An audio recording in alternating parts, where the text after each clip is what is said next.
Hello, the Pet Safety Crusader here with my twice weekly vlog, giving you tips to help you make the difference in the life of an animal in your care. Today, since it is still April and National Pet First Aid Awareness Month, I'd like to talk to you about your dog or cat's toolkit, their pet first aid kit, and the ingredients you should have in it and knowing what to do with each of the items. The first thing I want to say is that a pet first aid kit is only as good as the human at the other end of the leash, meaning you need to know how to use all the items in the kit properly and according to the size or species you are dealing with. And additionally, if you use something up, you need to replace it. If it expires, you need to get another. Anybody can put together a first aid kit. That's not a big deal. I will give you, if you stay through the video at the end, I'm going to give you an offer for a starter or replacement pack today. Since it is Pet First Aid Awareness Month, I want to try to give a little bonus here. So stay tuned and I'll tell you how to get it at a very discounted rate. But first, now let's talk about some of the items you should absolutely, or I should say positively, have in your pet's first aid kit. One of the first things would be bandaging materials. And I'm talking about 4x4 gauze squares. They can be 2x2s if you have small dogs or cats, but you should have an abundance of these gauze squares. They're great for cleaning different areas of the body, for wiping the gums at night. If you're not really brushing teeth, at least that's better than nothing. These are good for cleaning the private parts, cleaning any wound, but this is what we're going to use to stop bleeding and minimize blood loss. In addition to the 4x4 gauze squares, you want to have gauze rolls. And you'll see I have everything in plastic right here that I'm showing you today, not to rustle on camera. But the point is we want to keep it as clean and sterile as possible if these things are going to go into an open wound.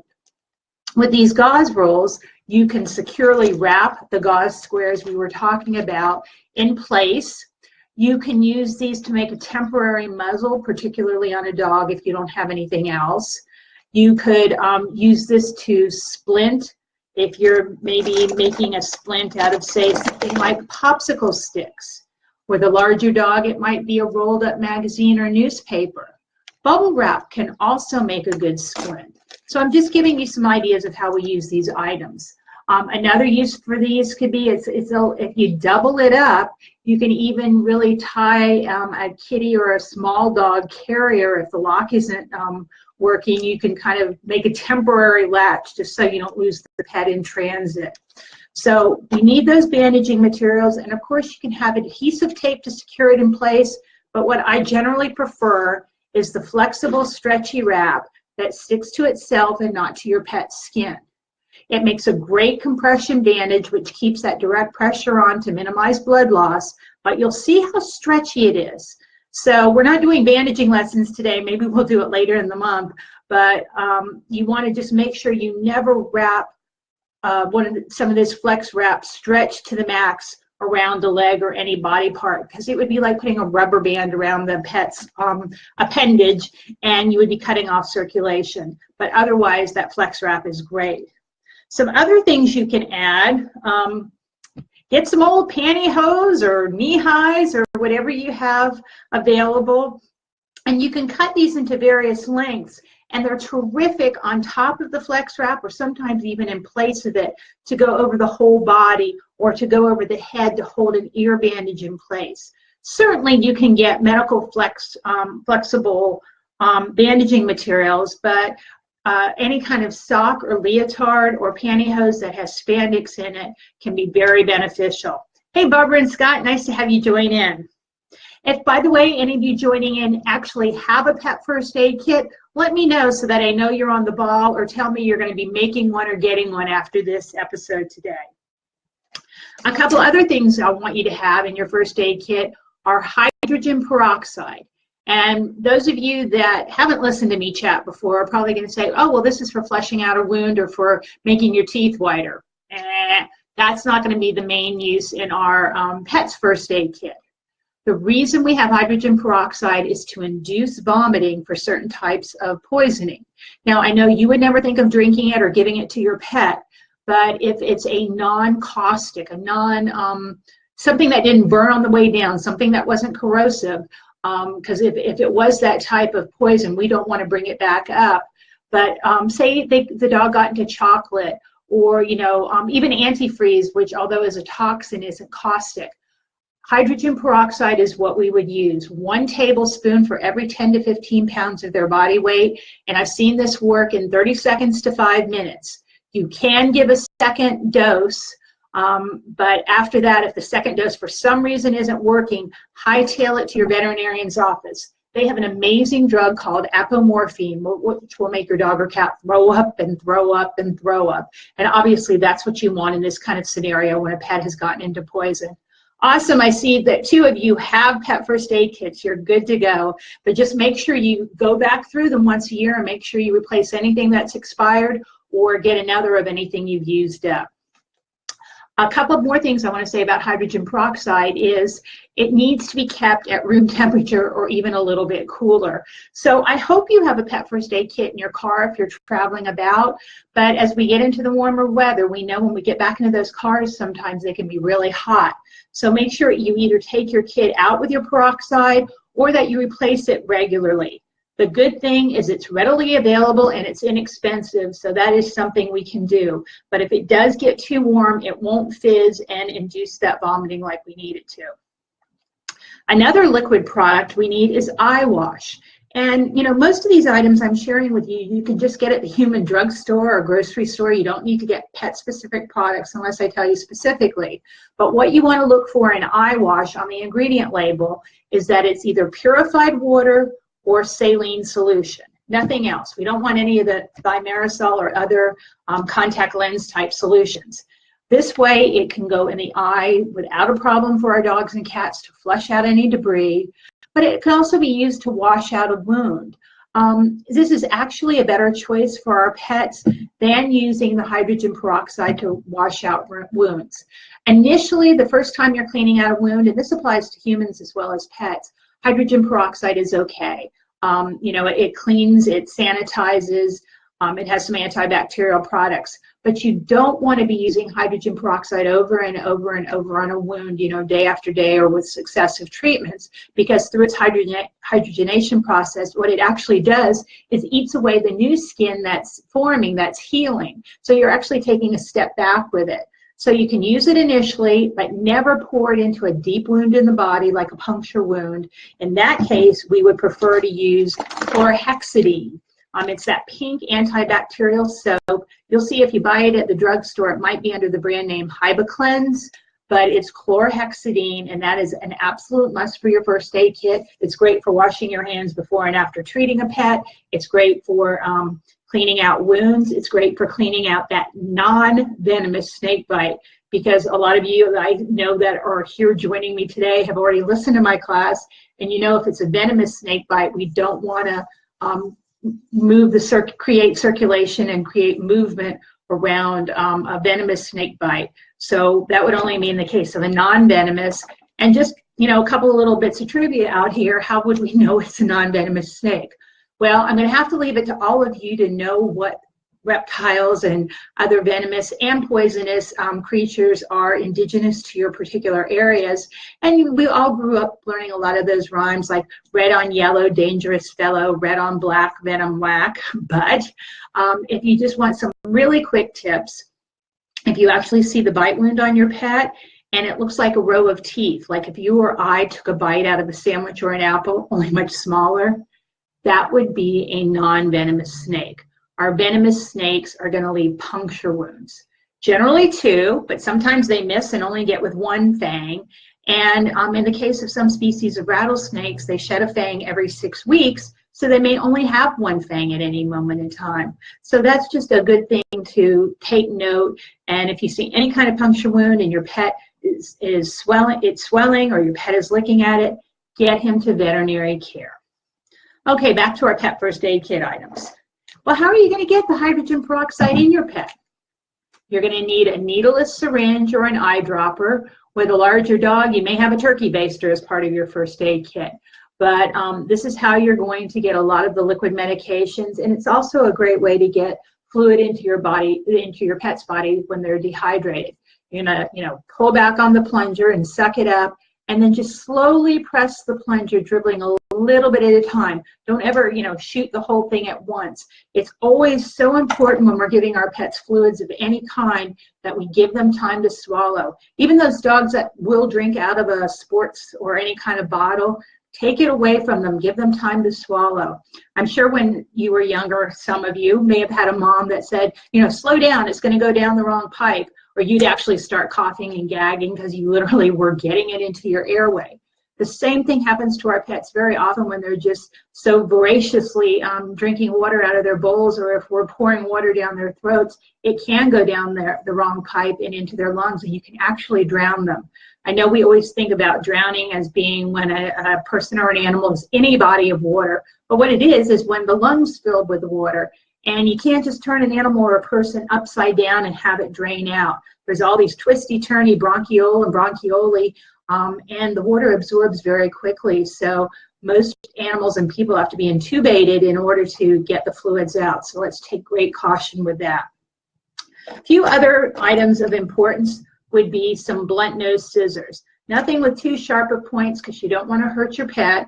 These have obvious applications like cutting bandaging material, but what you might do on a wound is, because I don't recommend putting razors in your pet's first aid kit unless you're a groomer or really adept at using razors or shears.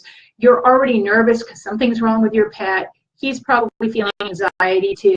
You're just very likely to bride the skin too deeply.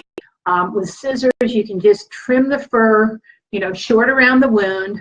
Wash it out with your eye wash because it's just simply purified water or saline, and then you may dab it dry with your 4x4 squares unless you're needing to still apply them to stop the bleeding.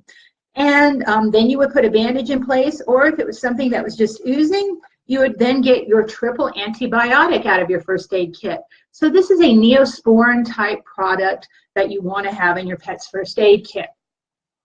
I generally prefer creams to gels simply because gels are greasier and they stay on the surface, and anything left on the surface or that gets caught in the fur can be licked off and ingested. If they're more cream or water-based, they'll probably soak into the skin more quickly. So we always use the least amount possible with our dogs and cats, and if we can remove the hair, that's helpful just in that area so it'll get right to the skin. Another type of salve you may have in your first aid kit would be a hydrochloric, am I saying it right? Yeah, hydrocortisone. I was getting hydrochloric in there. Hydrocortisone cream for the itchies. These could be for stings, for rashes, anything along those lines. So, this is something we're going to try. There are a lot of homeopathic things, and I share those in my class, especially like when we're talking with abscesses and about using a cool green tea bag or something along those lines. But I'm kind of giving you some items here that will stay for at least an extended period of time, 1 to 2 years in your kit that you can use pretty regularly. Now, I already mentioned the 4x4 squares. It's a good idea to also have some of these that come individually wrapped in paper. These are generally Teflon coated or kind of a plastic coat. And if you have a wound, an abscess, something that's seeping the serum, very often this is associated with if your pet has been burned by something. These are a better choice to put on first, because if you just put the cotton ones without that slicker film on them, every time they're removed, they're going to pull that scab away. And it's just more comfortable for your pet, and it also doesn't create the need to re-heal. Other really important things are your pocket guides or any type of first aid book. Just because when we have to give first aid, we certainly want to be able to go on autopilot, but there are some things we might need to be reminded about. So always have some tips handy. If you're at home, you may be able to go to your refrigerator or freezer and get some ice cubes, get a bag of frozen peas or mixed vegetables, which work greatly on sprains and strains and bee stings. But if you're out hiking, you're going to want to make sure you have one of these cool packs that doesn't have to be refrigerated ahead of time, but that when I'm not going to do it here today, but when you wiggle it quickly together, the chemicals react and make for a cool pack. The one thing I always say about cool packs and pets is I have what I call my 30-second rule, but we can up it a little bit, meaning 30 seconds on, 30 seconds off, 30 seconds on, 30 seconds off. Simply because when you're applying coldness to a warm-blooded creature like a human, a dog, or a cat, where that area of cold is, a lot of the blood and oxygen is being zapped away from that area because our bodies, in their infinite knowledge, are trying to self-regulate. They think, oh my gosh, warning, warning, the animal's too cold. I need to make sure his core, his torso, his major organs are getting all the blood and oxygen they need. So they will zap away from the extremities or wherever you happen to place the ice pack. And if you leave the ice pack there for too long, you can actually create frostbite in those now emptier vessels. So that's why just removing it periodically can be very helpful.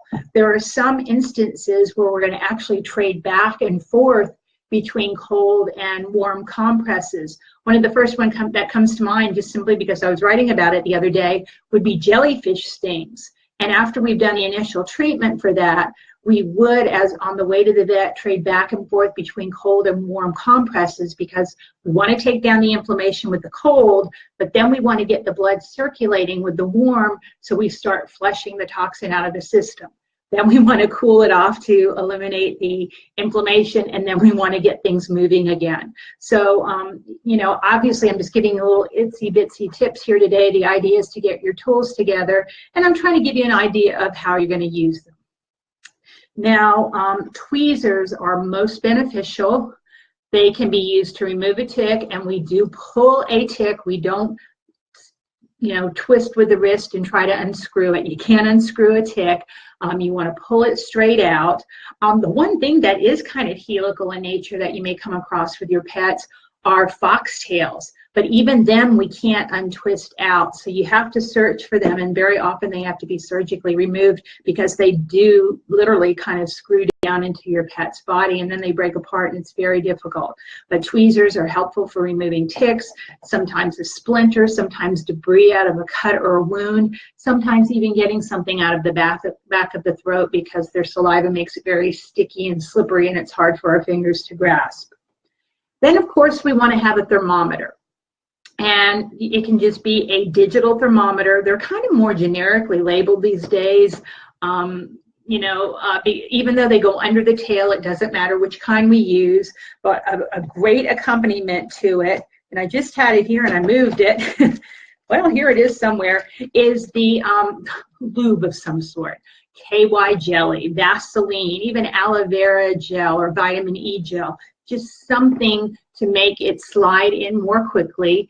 We only go in a ½ inch to an inch to get our pet's body temperature. And does anybody out there know what a dog or cat's normal body temperature is? Let me see if any of you know. We'll leave this going and you can fill it in for me. So we've talked about bandaging materials and tape. We've talked about cool packs and cleaning materials such as eye wash and antibacterial soap, tweezers to remove objects, a thermometer to take the temperature under the tail. We want to protect those precious paws, and you know my rule always is that if it's too hot or too cold for us to walk on a surface barefoot, it's too hot or too cold for our pet to be out in it unprotected.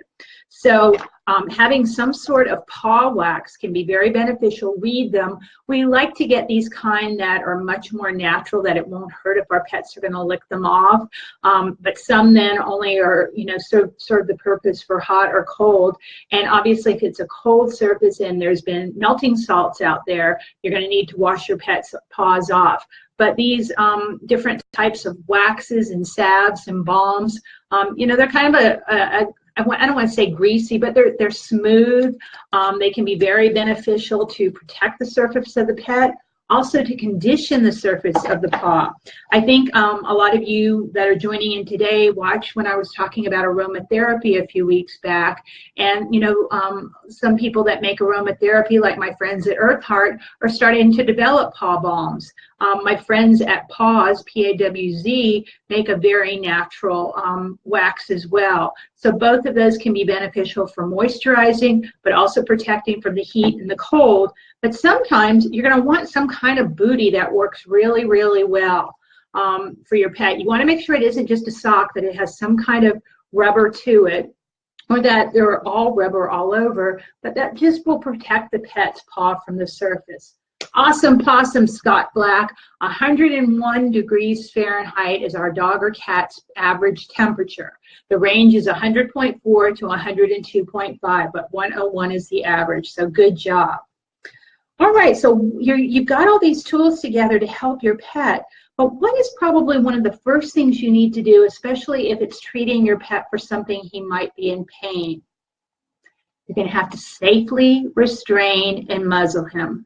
So with cats in particular, you should always have that towel around that you can wrap him into a little kitty burrito and keep those claws from clawing you. And then you need to have some sort of muzzle.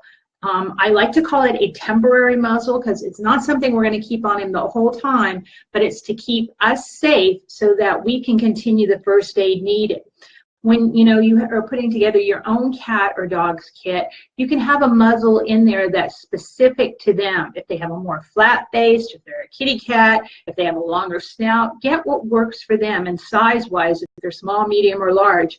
But having just something like a long piece of fabric, very similar to, once again, your gauze roll, can help in a pinch and help you create a temporary muzzle so that you can get the job done safely and your pet will be on the way to recovery. Now, once you have a first aid kit, there are always more things you can add.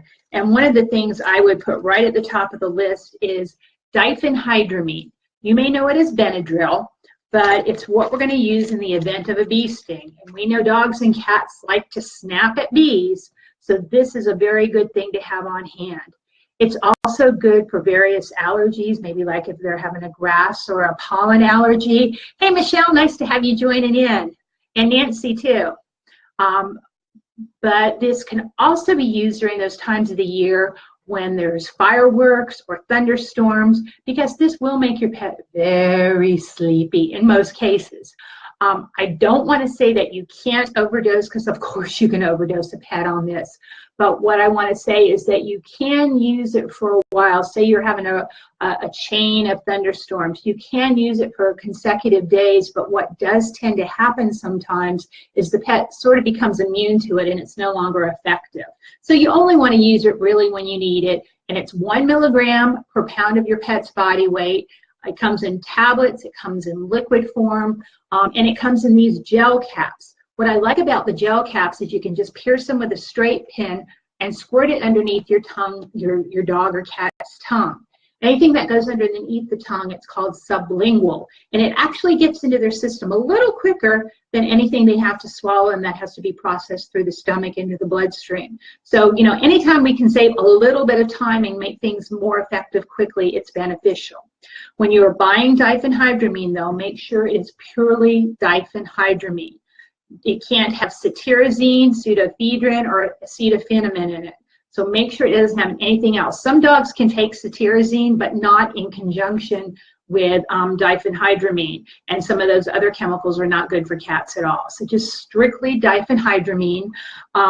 Sometimes Benadryl comes in children's forms, and the one thing I want to caution you, especially with anything over the counter that's intended for children, Pedialyte's another good example, that we might sometimes use for our pets. Every time you repurchase it, reread that label. Companies do reformulate from time to time, and what might we have to do to make children take medicine? Sweeten it. And if there is xylitol, Xylitol, or anything that says sugar alcohols in it, it can be very, very harmful to our pets. It will actually drop their glucose, their blood sugar, very quickly. You'll also find xylitol in things like sugarless gums and candies. So keep paws off those products and make sure if you're using anything over the counter, it doesn't contain those as well. So I think I've pretty much covered the most important things, but like I said, there's always more stuff you can add. And you might have something like a cooling bandana or another way to keep your pet cool.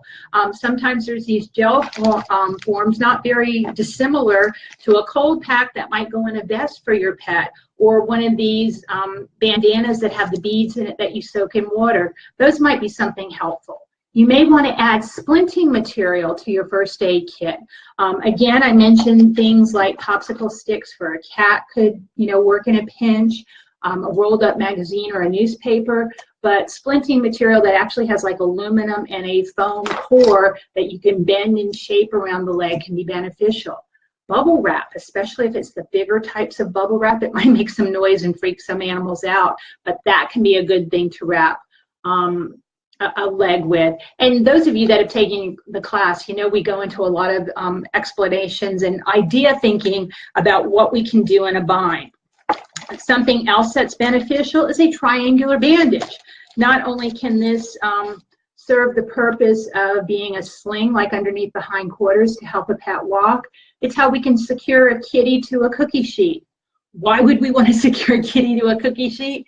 Simply because that makes a great backboard if we think the cat has any neck or back injury. It's something, you know, we can carry them on and we can secure her at the neck and the hips, not the neck, excuse me, the shoulder and the hips to that cutting board, to a cookie sheet, to even an oversized coffee table book, anything we can come up with, the lid to a plastic box. It's our bigger friends that we have to really look around the room and see what we can use to transport them on. And it's always a great idea in your first aid kit to have some kind of bowl in which you can deliver water.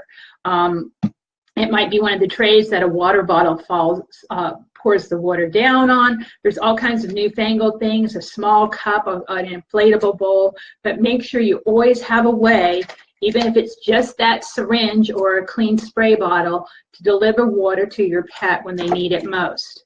Lastly, I'm just going through some other things I have here because I said there's always more things to add. Having additional leashes can be very helpful because they can serve as what I call a figure-8 harness, where you're taking the pressure off the throat and actually putting a circle around the head and a circle around the chest to secure a pet. An emergency blanket. One of these aluminum blankets can be very helpful because it can keep you and a pet warm if you're stranded outside. It can allow you to set up your first aid materials out on the wet grass or a surface and keep the pet and the materials dry. And this is also a way to slide one of these aluminum blankets under a large pet that might be on a carpeted hallway that you can then pull him closer to where you need to get him to the garage door. An emergency blanket or one of those blue tarps you might buy in a home improvement store can be very, very beneficial. So I hope I've given you the gist of what you need to at least start your pet first aid kit with. Please don't delay. You never know when you're going to need these materials. And do periodically, I would say at least once a year, go through them and make sure nothing has expired and you've replaced any items you've used up. Do remember, if you're keeping one in your car or traveling with it, 4 paws up to you, but also that some of the items, anything with the adhesive on it, like your flex wrap and adhesive tape, your liquid products, and any medications can go bad, so you may need to replace those more regularly. Again, you know, it's up to us to know how to use these items. A lot of people will buy a purchased kit that's all nicely put together and don't ever want to touch it until they need it. I encourage you, when you get it home, to take it apart and repack it. Go ahead and take a picture of what it looks like put together so you kind of have some assistance, but you want to know what's in there. You want to make sure nothing's missing. Things happen. Sometimes something doesn't get put in there, and you want to make sure you know how to use everything when you have a time quiet that you can sit, if you need glasses like I do nowadays to read some of this stuff, and go over it just so that you'll be more ready to go on autopilot when that emergency happens. So as I said, since it is National Pet First Aid Awareness Month, I have 2 of these starter or replacement pet first aid kits.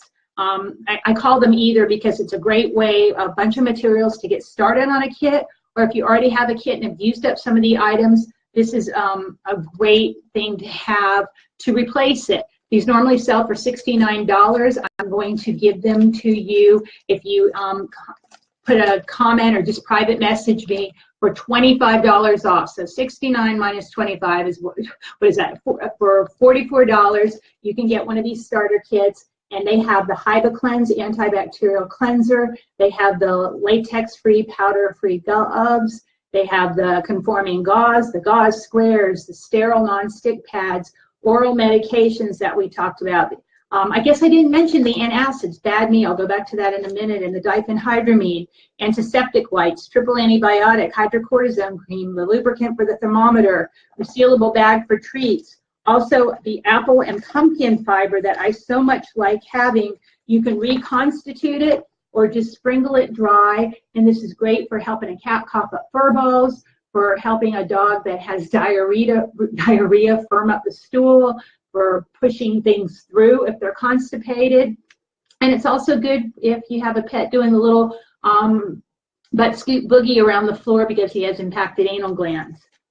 Finally, it's got an emergency ID tag, styptic powder, a tick remover, and a dog or cat first aid guide. So if anybody's interested, just private messenger me. And yes, I didn't mention the antacid. That's a real important thing because dogs and cats eat things they shouldn't, and very often they have what's a simple digestive upset. If it's poisoning, we talked about that a bit, and you know most likely you need to get to your veterinarian.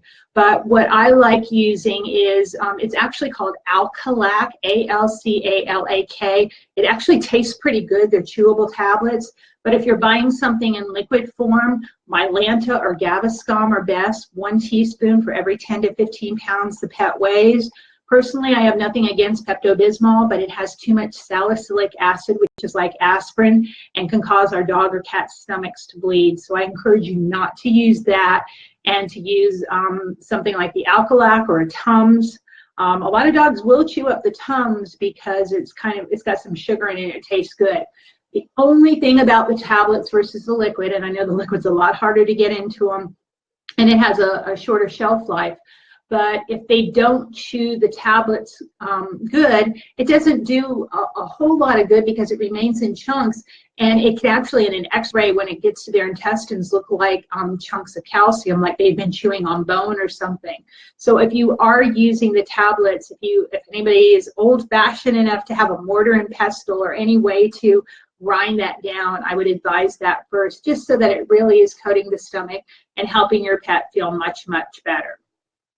I thank you guys so much for tuning in today. I'm proud to see so many of you have told me that you already have a pet first aid kit in place. So like I said, just go back through it, make sure things haven't expired, and get what you need. And I'm going to keep forepaws and fingers crossed that you have great health and safety with the dog or cat in your life.